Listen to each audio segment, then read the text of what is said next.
৭৭ আর এই গিয়ে ৭৮। মোটে ৭৮। এর চেয়ে বেশি তো নবাবের দেহরক্ষীর কাছে থাকে। দূর দূর দূর দূর, অনেকদিন মহারাজকে হাত করে মোহর নেওয়া হয় না।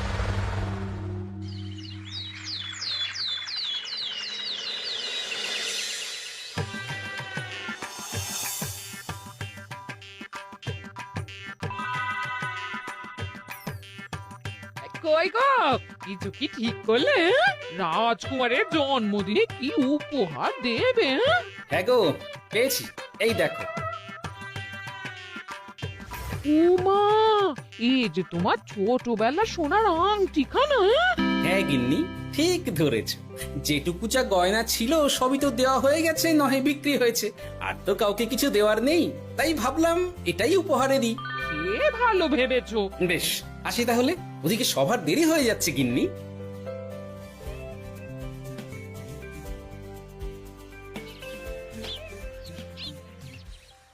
আচ্ছা শোনো, একটা কথা বলতে ভুলে গেছিলাম, আজ একটু তাড়াতাড়ি বাড়ি এসো। শাড়িওয়ালাকে আসতে বলেছি দুপুরে। আবার শাড়িওয়ালা কেন? আরে তুমি ভুলে গেলে, সামনে আমার বোনদির বিয়ে, তার জন্য নতুন শাড়ি লাগবে না গো। একমাত্র বড় মাসির মেয়ে বলে কথা। বুঝলাম, তো ওই একটা শাড়ির জন্য আবার আমাকে থাকতে হবে? 3টে শাড়ি উপহারের পাশাপাশি আমারও একটা শাড়ি চাই। হ্যাঁ আচ্ছা, তুমি নতুন শাড়ি নিয়ে কি করবে বলো তো? বিয়েটা তো তোমার বংশীর। বলি, সারাটা জীবন তো এই এক কাপড়ই কাটিয়ে দিলাম, কি দিয়েছো তুমি আমায়? কেন, এই নিজেকে? আমার মতো স্বামী আর কোথাও পাবে? ও সব মন ভুলানো কথায় আর চিড়ে ভিজবে না, তাড়াতাড়ি আসবে বলে দিলাম। হ্যাঁ অগত্যা।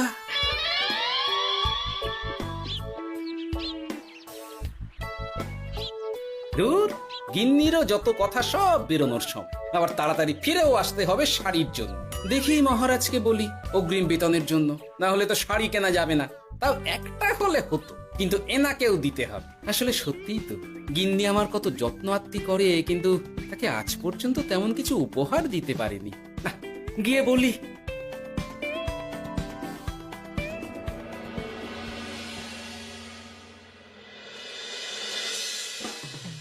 রাজকুমারের জন্মদিন উপলক্ষে যে আপনারা এত উপহার এনেছেন তার জন্য অনেক ধন্যবাদ। আপনাদের সকলের আশীর্বাদ ও ভালোবাসা আমি রাজকুমারের কাছে পৌঁছে দেব।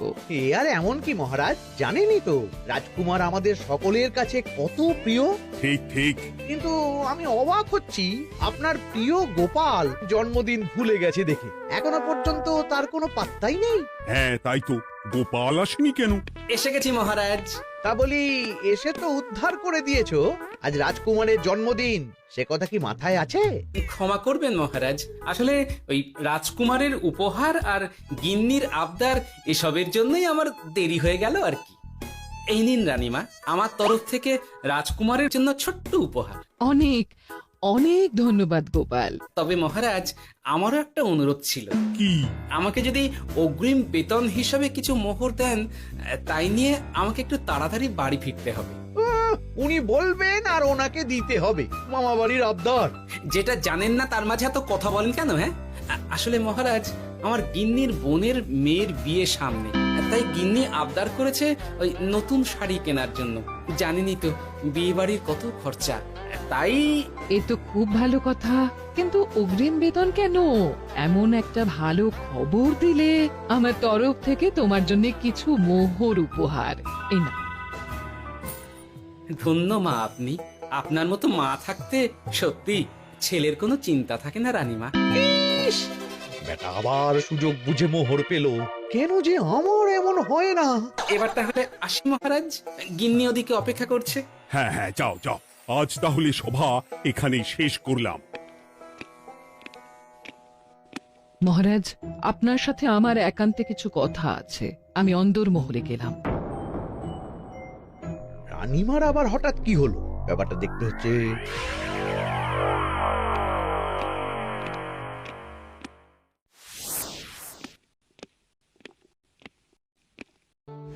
আজ আমি বুঝতে পারছি আপনি আমাকে একদম ভালোবাসেন না মহারাজ।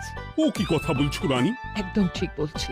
নিজের গিন্নির আবদার মেটানোর জন্য গোপাল কত ভাবে, নতুন শাড়ি কিনে দেবার জন্য অগ্রিম বেতন অব্দি চাইলো, আর আপনি? আমি তো রাজা, আমি কেন বেতন চাইবো? সেটাই তো, রাজা হয়েও আপনি কখনো এমন কিচ্ছু করেননি, কিচ্ছু না। আহা, রাগ করে না, আমি তোমাকে সব থেকে সুন্দর শাড়ি উপহার দেব, একেবারে সোনার সুতোর কাজ করা মুক্ত বসানো শাড়ি। এমন শাড়ি কেউ কখনো দেখেনি। ও মা, সত্যি? আচ্ছা, এই ব্যাপার। গোপালের কথা শুনে এবার মহারাজ ও রানীমাকে উপহার দেবে? ধুর, আমারই ভাগ্যটা খারাপ।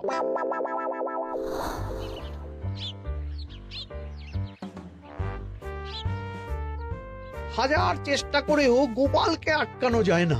দূর দূর দূর, আমি যা চেয়েছিলাম তা ওই গোপাল পেয়ে গেল। ও কি গো, তুমি কার সাথে কথা বলছো? দুর্ভাগ্যর সাথে। কি সব অলক্ষণে কথা? কি হয়েছে? কি আর হবে, সবই তো তোমার দোষ। আমার দোষ? হ্যাঁ, তুমি আমার কাছে বায়না করো না কেন কিছু? তুমি বায়না করনি বলেই আজ আমি রানীমার কাছ থেকে মোহর পেলাম না, কিন্তু গোপাল পেয়ে গেল। এবার বুঝলাম। ঠিক আছে, এখন তাহলে বায়না করছি, তুমি কাল গিয়ে সেটা রানীমাকে জানাবে, ঠিক আছে? হ্যাঁ, করো করো করো, বায়না করো, বায়না করো। কি চাই, কি চাই, কি চাই? পেয়েছি। তুমি রানীমাকে গিয়ে বলবে যে আমার একটা সোনার হার চাই। এই না হলে আমার বউ। দারুণ চাল চেলেছো।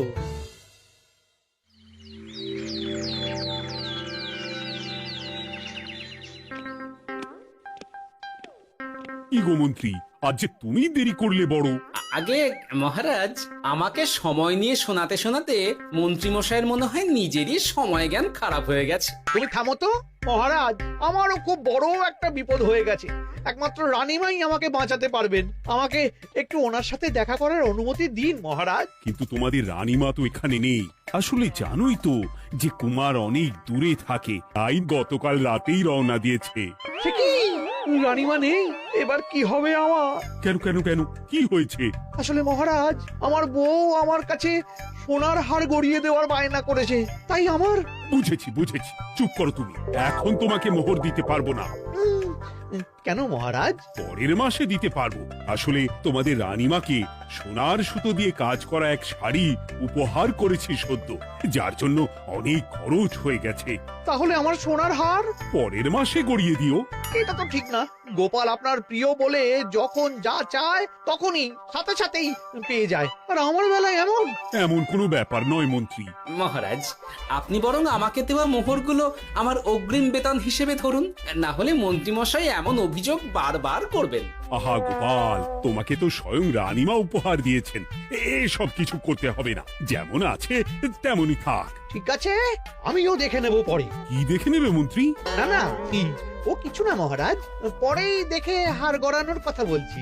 না, মন্ত্রীর হাবভাব মোটেই ঠিক ভালো লাগছে না। বেটা মনে মনে নিশ্চয়ই কোনো ফন্দি আটছে আমার বিরুদ্ধে। কিছু একটা করতেই হবে। গোপালের ওই মোহর উপহার পাওয়াটা আমি কিছুতেই মেনে নিতে পারছি না। একটু মাথা খাটাই, একটু মাথা খাটাই। উপায় পেয়েছি। আমাকে এখনই নবাবের কাছে গিয়ে মহারাজের নামে বলতে হবে।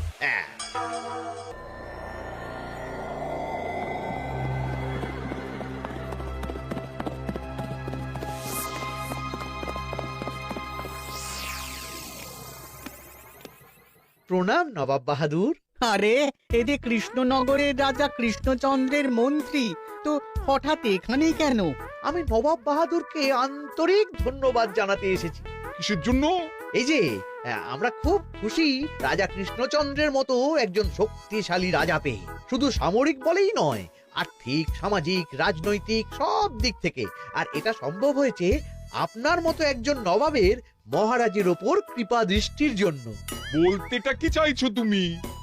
তেমন কিছুই না, আপনার গুণগান করছি। নইলে আপনিই বলুন না, আমাদের মহারাজ কখনো সোনার সুতোয় বোনা মুক্তোর কাজ করা শাড়ি কিনে রানীমাকে উপহার দিতে পারে?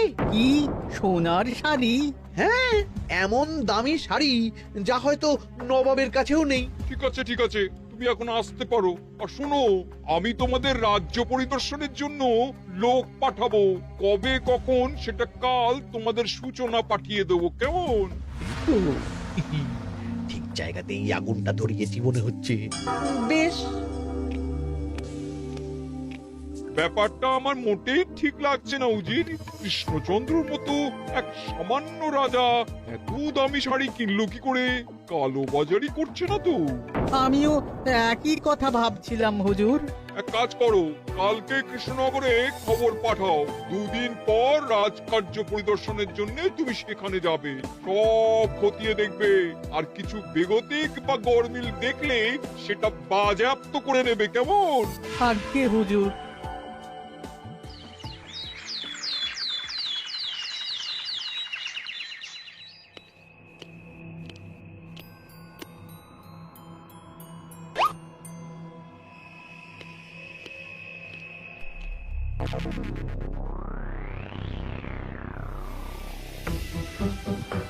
কি হয়েছে মহারাজ? কার চিঠি?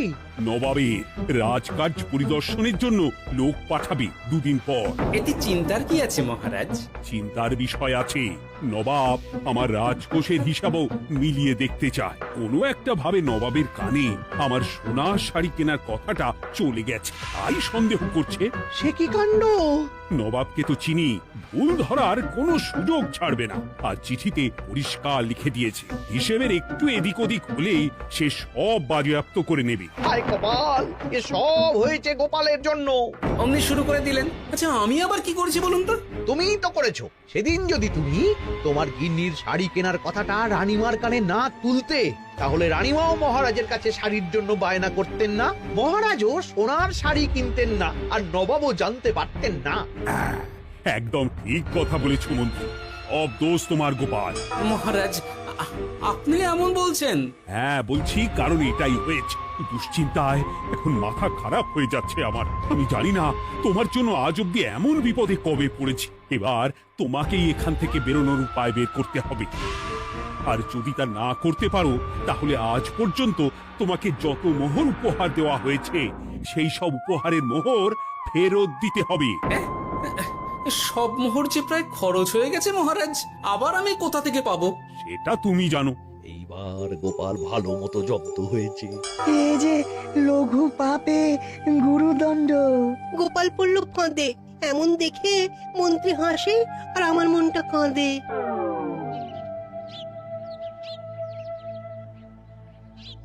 এখানে বসে কি করছো গো গিন্নি? এসে পড়েছ? ওমা, তোমার মুখটা এমন শুকনো দেখাচ্ছে কেন? আর বলো না, এই হিসেবের ঠেলায় সবকিছু বেহিসাবি হয়ে যাচ্ছে একেবারে। আচ্ছা, তুমি কি করছিলে ওই রসিদগুলো নিয়ে? দেখে হিসেব করছিলাম এ মাসে অনেক খরচ হয়েছে কিনা, সেই বুঝে পরের দিনগুলো চালাতে হবে গো। কি বললে? রসিদ দেখে হিসেব কষা? আরে, এটা তোমার মাথাতেই আসেনি। ধন্যবাদ গিন্নি, আরো একবার তোমার জন্য এই যাত্রায় আমি বেঁচে যাব মনে হচ্ছে। বেঁচে যাবে কেন? কি হয়েছে? আচ্ছা, আমাকে আবার একটু রাজপ্রাসাদে যেতে হবে। আমি এলাম গিন্নি। কি যে বলে লোকটা, কিছুই বুঝতে পারি না।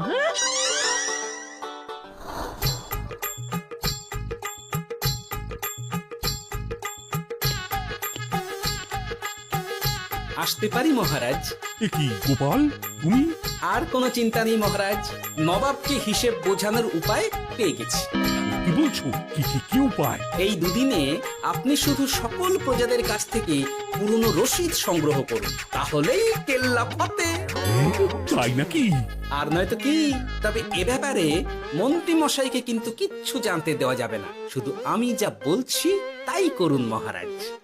সে তো বুঝলাম, কিন্তু প্রজাদের থেকে পুরনো রসিদ সংগ্রহের কথা ঘোষণা করলেই মন্ত্রী এমনি জানতে পেরে যাবে। চিন্তা করবেন না মহারাজ, আমার কাছে এটারও উপায় আছে। আপনি শুধু খেয়াল রাখবেন যাতে এই কথা 5 কান না হয়। বাকিটা ভরসা রাখুন, কৃষ্ণনগরের একটা ঘাসও নবাব বাজেয়াপ্ত করতে পারবে না।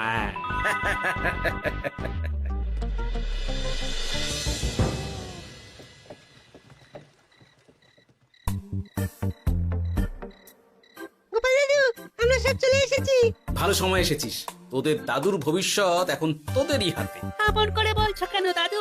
আমরা থাকতে তোমার কিচ্ছু হবে না, শুধু বলো না কি করতে হবে। জানি তো, তোদের যেটা করতে হবে সেটা হলো সবার বাড়ি বাড়ি গিয়ে পুরনো রসিদ সংগ্রহ করতে হবে। এই ব্যাপার, এটা আর এমন কি? কিন্তু কেউ যদি জিজ্ঞাসা করে কেন চাইছি, তখন বলবি যে ওই গোপাল দাদু ওই ঠোঙা বানাবে বলে পুরনো কাগজ চাইছে। আচ্ছা, আমরা এক্ষুনি নিয়ে আসছি। যাক, প্রথম ধাপ হয়ে গেল, এবার পরের ধাপের প্রস্তুতি। যাই, একবার বরং বিজ্ঞানীর কাছ থেকে ঘুরে আসি। বিজ্ঞানী, ও বিজ্ঞানী, বাড়ি আছো? আরে গোপাল যে, এসো এসো ভেতরে এসো। বলো, তোমাকে কিভাবে সাহায্য করতে পারি? তোমার কাছে কালি মোছা যায় এমন কোনো কিছু আছে? কালি মোছার জিনিস? হ্যাঁ, একটা তরল রাসায়নিক পদার্থ আছে যেটা সব ধরনের কালি তুলে ফেলে। দাঁড়াও দিচ্ছি। অনেক ধন্যবাদ বিজ্ঞানী।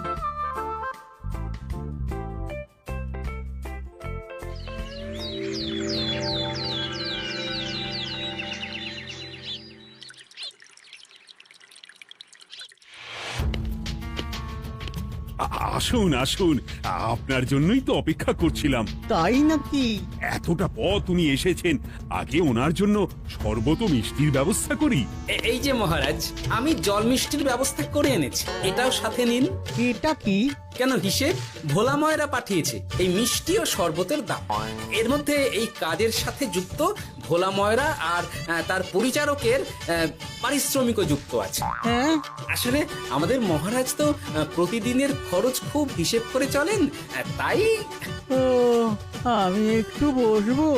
নিশ্চয়ই, ওই তো ওদিকে বসার জায়গা। আপনি কি হাওয়া খাবেন উজির সাহেব? তাহলে রশিদে ওটাও যুক্ত করব।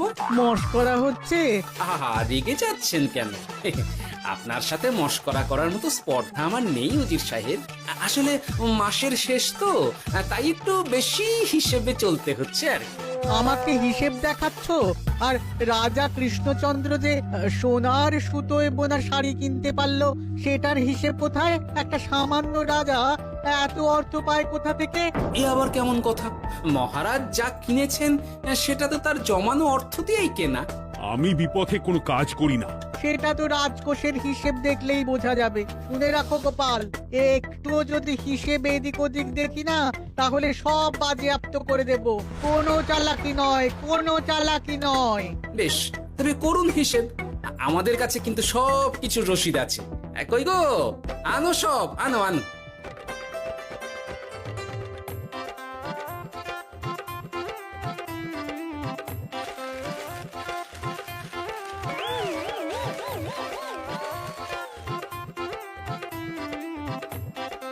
হ্যাঁ, এত রসিদ? আপনি বরং নিশ্চিন্তে হিসেব কষে নিন, আমরা আসি।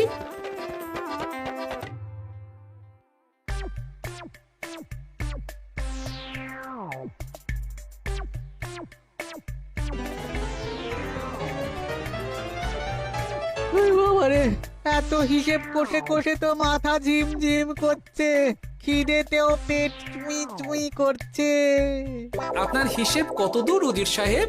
আমাকে এখান থেকে নিয়ে চলো গোপাল, আমি আর পারছি না।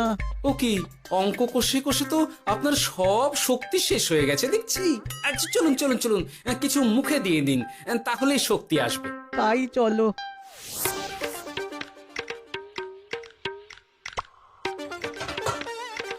নিন, এটা হলো দুপুরের খাবার, আনাজ মশলা এমনকি রান্নার ঠাকুরেরও পারিশ্রমিকের হিসেব। এবার আমি পাগল হয়ে যাব। আমি আর কোনো হিসেব দেখতে চাই না। সব সময় কি আর হিসেব নিয়ে চলা যায় নাকি? কি আর করা যাবে বলুন? হিসেবে না চললে আপনি তো মহারাজের উপার্জনের উপর সন্দেহ করবেন, আর বেশি খরচ হলেই সম্পত্তি বাজেয়াপ্ত করবেন। তাই বলে সব কিছুতেই হিসেব? কোনো একদিকে বেশি খরচ হলে বাকি দিকগুলো এইভাবেই কম করে চলতে হয়। কি ঠিক বলিনি? আমি আমার ভুল বুঝতে পেরেছি গোপাল, এবার আমাকে রেহাই দাও। আসলে তোমাদের মন্ত্রী নবাবের কাছে গিয়ে তোমাদের রাজা নামে উস্কেছে। মন্ত্রী? এই রে, খেয়েছে, পালাতে হবে দেখছি। ঠিক জানতাম মোহরের জন্যই এত কিছু। তাই তো নবাব এমন করেছেন। বেশ, এবার আমি ফিরে গিয়ে নবাবকে সব জানিয়ে দিচ্ছি। সত্যি গোপাল, তোমার তুলনা হয় না। আর মন্ত্রী, আগে মহারাজ, তুমি যা করেছো তার কোনো ক্ষমা নেই। তোমার জন্যই আমার এত হয়রানি হয়েছে।